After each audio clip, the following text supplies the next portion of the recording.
Well, hello there, YouTube, and welcome to Wednesday, August 2nd. It was 43 degrees this morning. It's 64 now. That's crazy you can have that much of a swing. But it's beautiful. I think it's supposed to be like 85 here and close to 90 in Vancouver. Should be a nice warm one. It ain't like some of the crazy weather. I guess some of that warm weather down south of us is starting to work its way up. They're talking close to hundreds next week or something. I haven't looked. That's just what I heard people saying at work. But they're referring to the Vancouver, Portland area. But anyway, it's hump day, halfway through. Welcome to the day. That sun's a little lower every morning.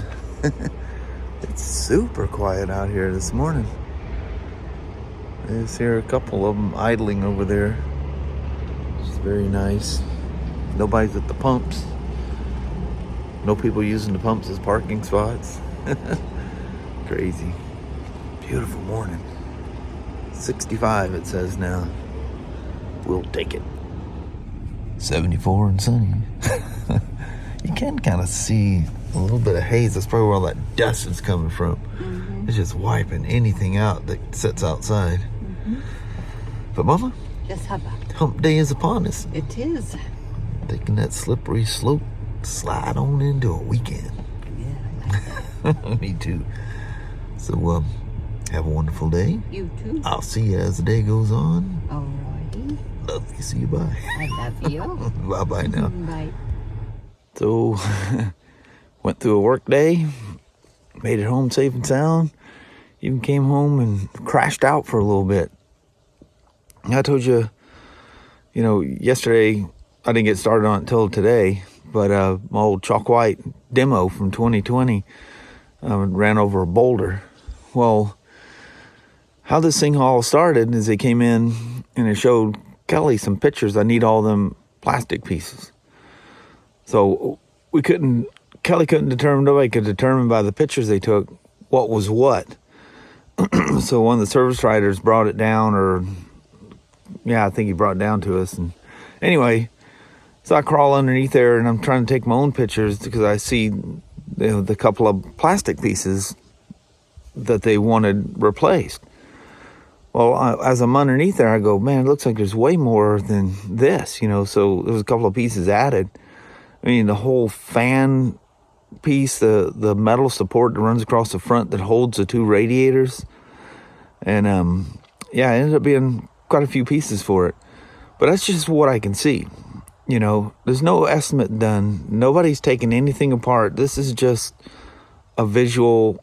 He just wanted a couple of plastic pieces, and I see you need more. And so no estimate was done. This is literally, I know better than this. And now I'm paying for it both financially and physically. I think I literally broke my thumb. So first thing I know I got to do, because I got to replace that metal support, is pull the front trunk assembly off. I get that thing off, the frame's bent. Literally bent enough that I could have totaled this bike out. All I have to do is do an actual estimate. It's a total. The frame is bent. But it's pieces that are just support pieces. It's not literally a structural part of the frame and how it goes down the road that I can tell.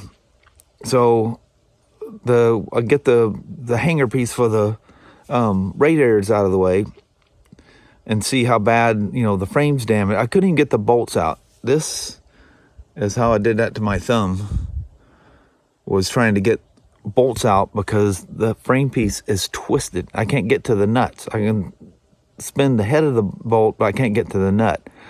So, this janky way of trying to get this thing apart.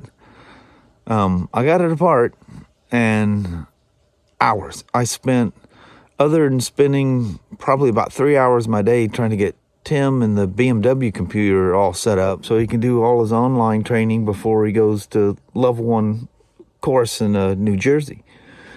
Anyway, trying to straighten that frame out, I cut myself, banged the thumb again. It was just a disaster. I got it straight enough that I got the hanger on and it's holding both of the radiators and everything looks straight. But, yeah, I literally could have totaled it. But I know these people. They're super nice people. Love them to death. And any of you guys that have dealt with a totaled vehicle, the payout from the insurance company is horrible. You're gonna lose, and you're gonna lose big. It's crazy how much you're gonna lose. It's not a good deal. You don't ever want something totaled. I still gotta because I got jacked in the air trying to bend this frame back and everything. This thing was heavily damaged. It should have been checked in, an RO made, and pay for an actual collision estimate. That's the way we always do it. I don't know why. This is 2 of them in the last year, and both of them Spyders. Then once you get it apart, you find a holy disaster underneath there.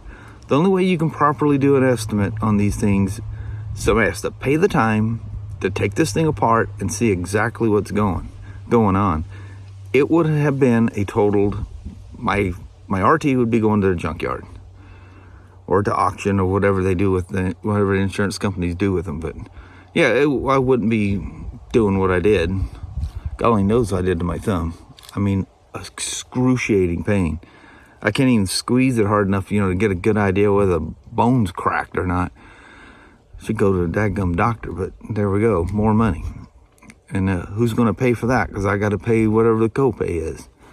And how much time am I going to lose from work sitting around in a doctor or urgent care or something? Can you even get in?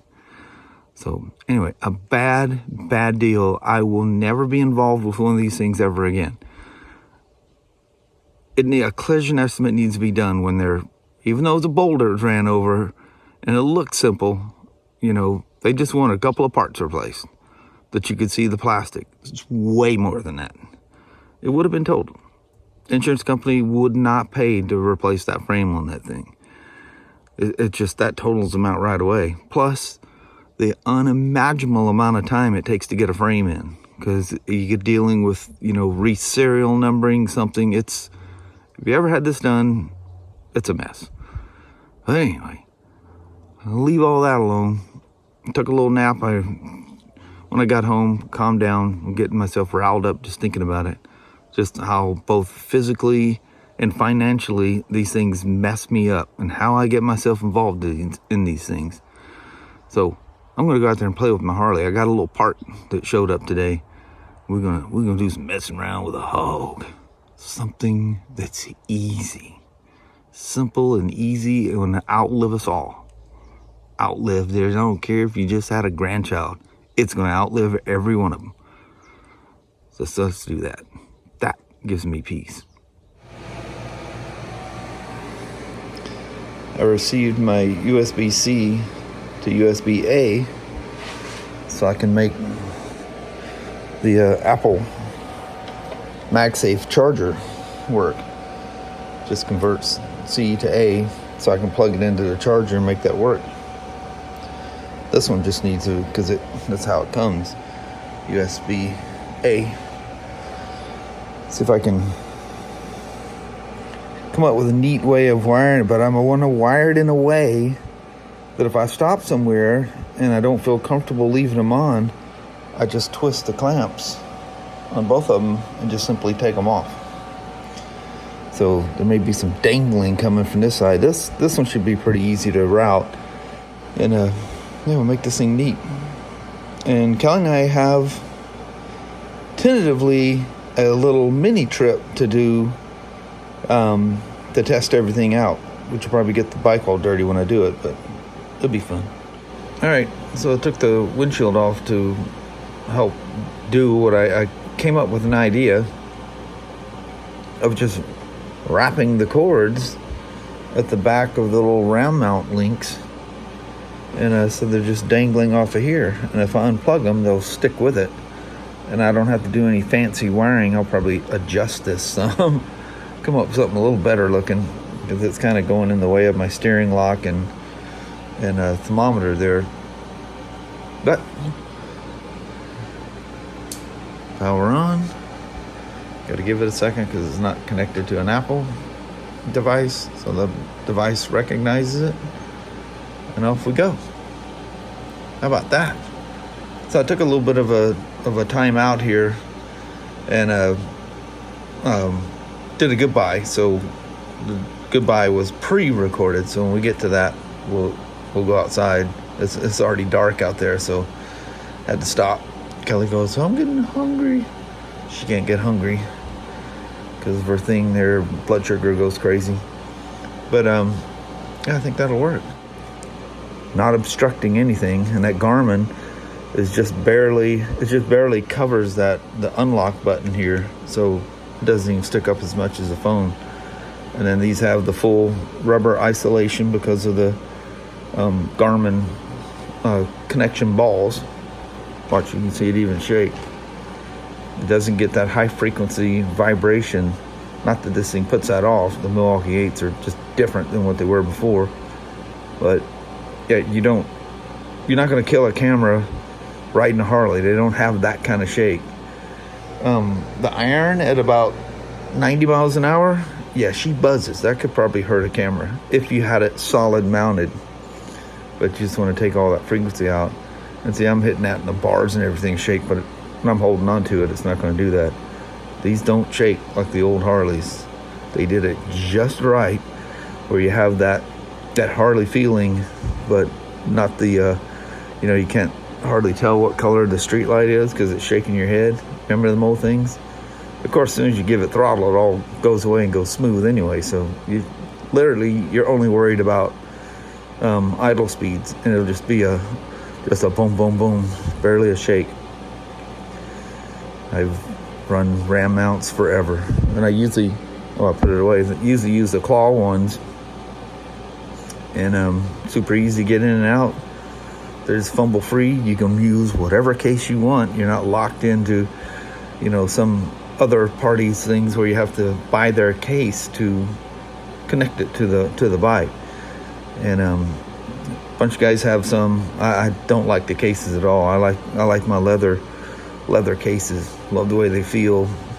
Gives it that professional feeling that you get when you have an iPhone, But yeah, this would be great. And it's just right where I can I wish I could make you see through my eyes, but if I have my prescription, you can see my readers that I got on. You can see that in the camera. But that's just my readers about where that the close-up vision is in my prescription glasses, and that's just perfect. I can just glance down because you don't want to be staring at it, but it works. Look there, I lost 0.4 of a volt. But yeah, great. Garmin will stay charged. The phone will stay charged. And like I say, the most important thing is I can take them off in just seconds. Just a couple of spins, take them off. And then the adjustment is all in the links. So you put the mount on and just move the mount until the phone's back in its original place, tighten it down. I don't have to mess around with all the ball links in there to get the angles that I want. Still not sure because you got to be careful. I'm kind of concerned because I see a fluorescent light above my head. I may have to tilt it back a little bit because you don't want the sun hitting your phone and blinding your vision as you're going down the road, because that'll come up. All that chrome down there does a good enough job of trying to do that. But Harley very wisely, I've ridden other motorcycles that their chrome literally reflects the sun right in your face. But everything, that's all thought about. Everything has a round thing. There's no hot spot. You'll see the sun up there. The best thing is you see the blue skies, and it's almost like this, a bubble lens, of seeing stuff out there, but no hot spots. There's not a spot like the back of a windshield that you ever get behind them and it's just a perfect angle, and you're like, I can't see. But you don't want the sun piercing in reflecting back from your phone in your face is what I'm trying to say. Long way around it. But that'll work.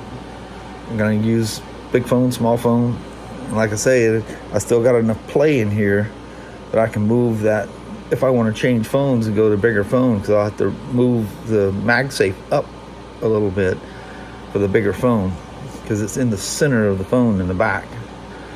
And I probably want that'll be my phone for the whole trip. I know it's small. It's the smallest iPhone they make. Well, they've even been discontinued, but I don't care. They live forever, so I just keep going. I got Apple Care. When something dies on it, I just send it back. As long as you keep paying your Apple Care, they keep fixing it. Imagine at some point they'll turn it away, though. Everything has a time limit. But let me jump off and flip around and let you see what it looks like from the other side. Looks a little tacky on that side, but it's not, with the shield on, it's not really that visible, so it'll be cool. So I wrapped the iPhone cord in that sheathing stuff. Kind of made me mad. I got towards the end and I let it slip and it frayed the end, so I put a couple of zip ties trying to hold it all together. It'll be fine. I just don't want the white blazing out. And then that dadgum Garmin cord is so thick. I mean, that's some crazy heavy duty cord. But that's how they are. And let me pop the shield back on. You'll see, you won't even notice that. Look at this, at any distance, you wouldn't even know there's anything attached there. That's why I didn't want that white cord all wrapped around there. So you get enough disturbance and reflection that, I mean, anybody that knows motorcycles will walk up and go, what has he got attached to that thing? Stuff. And there she is. Down the highway we go. Like I say, we're going to test this out at some point. I got a good idea. But it'll be after the 2024 Spyder reveal thing. So it'll be this month, but what, 2? So where are we? 3 weeks from now, somewhere around there. So I'll keep you up to date. There you are. Hope you like it. And from here, we're going to go to the pre-recorded goodbye. Well, hello there, YouTube. Man, oh man, what a quick day it seemed like. Yeah. I mean, literally, I hit the road running when I got to work. It was just nonstop. Busy day. Yeah. Then I'm beating, banging myself up, getting pissed off. But anyway, things happen. You move on. But anyway, I think on that, I'm just gonna talk myself out. Yeah. You reckon? I reckon so. Alrighty. Well, thank you guys so much for watching. We really do appreciate it. We will talk to you tomorrow. Same smoke time, same smoke channel. Don't forget to give it a thumbs up. You guys have a wonderful Thursday or Friday. Heck yeah. All right. That's Thursday already tomorrow. I know. Yep. Hump day today. Yep. Good Lord. We're on the damn side. Yep. The day flies by. Mm-hmm. All right. We'll see you tomorrow. See you in the morning. Thanks for watching. Bye-bye.